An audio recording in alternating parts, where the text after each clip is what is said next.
ಮಂಜುನಾಥ್ ರಾವ್ ಪತ್ನಿ ಹೇಳಿಕೆಯನ್ನ ಕೊಟ್ಟಿದ್ದಾರೆ. ಈಗ ಏಜೆನ್ಸಿಗೆ ಆಘಾತಕಾರಿ ಮಾಹಿತಿಯನ್ನ ಬಿಚ್ಚಿಟ್ಟಿದ್ದಾರೆ ಮಂಜುನಾಥ್ ರಾವ್ ಪತ್ನಿ ಪಲ್ಲವಿ ಅವರು.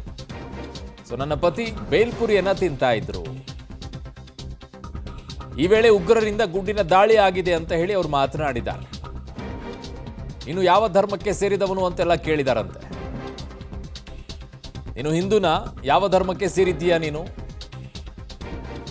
ಹೆಸರು ಮತ್ತು ಧರ್ಮವನ್ನ ಕೇಳಿ ನನ್ನ ಪತಿ ಮೇಲೆ ದಾಳಿಯನ್ನ ಮಾಡಿದ್ದಾರೆ ಅಂತ ಅವರ ಪತ್ನಿ ಹೇಳಿದ್ದಾರೆ. ನನ್ನ ಪತಿಯ ತಲೆಗೆ ಗುಂಡಿಟ್ಟಿದ್ದಾರೆ ಭಯೋತ್ಪಾದಕರು ಅನ್ನುವಂಥ ಮಾತನ್ನ ಪಾಪ ಪತ್ನಿಯ ಕಣ್ಣೆದುರಲ್ಲೇನೆ ಗಂಡನಿಗೆ ಈ ರೀತಿಯಾಗಿ ಹೊಡೆದಿದ್ದಾರೆ. ರಕ್ತದ ಮಡುವಿನಲ್ಲಿ ಅವರು ಬಿದ್ದಿದ್ದಾರೆ. ಆಘಾತಕಾರಿ ಮಾಹಿತಿಯನ್ನ ಮಂಜುನಾಥ್ ರಾವ್ ಪತ್ನಿ ಪಲ್ಲವಿ ಬಿಚ್ಚಿಟ್ಟಿದ್ದಾರೆ. ಶಿವಮೊಗ್ಗ ಮೂಲದವರು ಖಾಸಗಿ ಕಂಪನಿಯಲ್ಲಿ ಕೆಲಸವನ್ನ ಮಾಡ್ತಾ ಇದ್ದಾರೆ.